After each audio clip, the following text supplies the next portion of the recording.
ঘুরলে পৃথিবী দেখা যায়। শ্রী আর মঙ্গলে নিহিত শ্রীমঙ্গল। ওয়েলকাম সবাইকে নতুন একটি ব্লগে। তো সবাই ব্লগটা দেখুন, কেমন লাগে কমেন্টস করে জানাবেন। প্রকৃতির অপরূপ সাথে সজ্জিত সবুজ শ্যামলের সমারোহ ভরপুর এই অঞ্চল। এটা হলো শ্রীমঙ্গল। শ্রীমঙ্গলকে বলা হয় চায়ের রাজধানী। শ্রীমঙ্গলে দুটি পাতা একটি কুড়ি দেশকেও বলা হয়ে থাকে। তো আমার সামনে এখন চা শ্রমিকদের সম্মানার্থে যে একটা স্ট্রাকচার করা হয়েছে, এটা আপনাদেরকে দেখাইতেছি। আমরা এটা কাছাকাছি চলে এসেছি।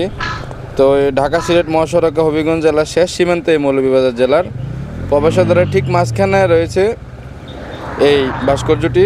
চা কণার ভাস্কর্য বলা হয়। আমরা এখানে একটু থামবো এবং ছবি টবি উঠাবো এবং আপনাদেরকে দেখাবো।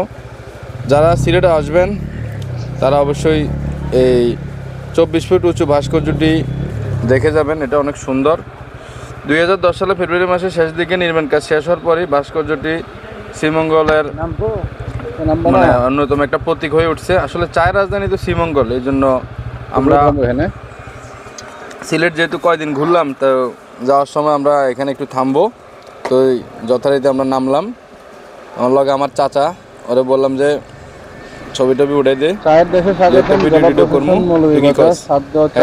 খুশি কাকা এত সুন্দর চা বাগান এবং রাস্তার প্রকৃতি অনেক সুন্দর লাগছে। আসলে মানে এগুলা মূলত চা শ্রমিক, যারা নারী চা শ্রমিক, তাদেরকে সম্মানার্থে ভাস্কর্যটা আসলে করা হয়েছে।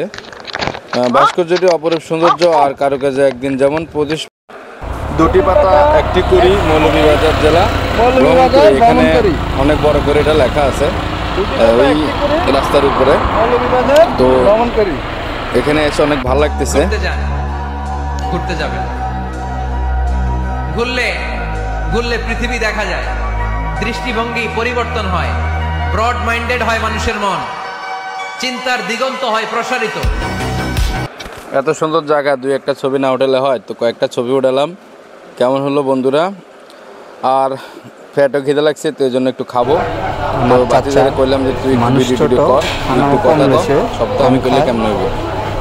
7 প্লেটের বেশি খায় না। এগুলা সবজি, হাঁসের মাংস, রুই মাছ, আর হলো বড় ভাইরা শসা, লেবু, কাঁচামরিচ, ডাল, বাঙালি প্রিয় খানা। লন্ডনে আছি। হ্যাঁ, আমরা এখন লন্ডনে আছি।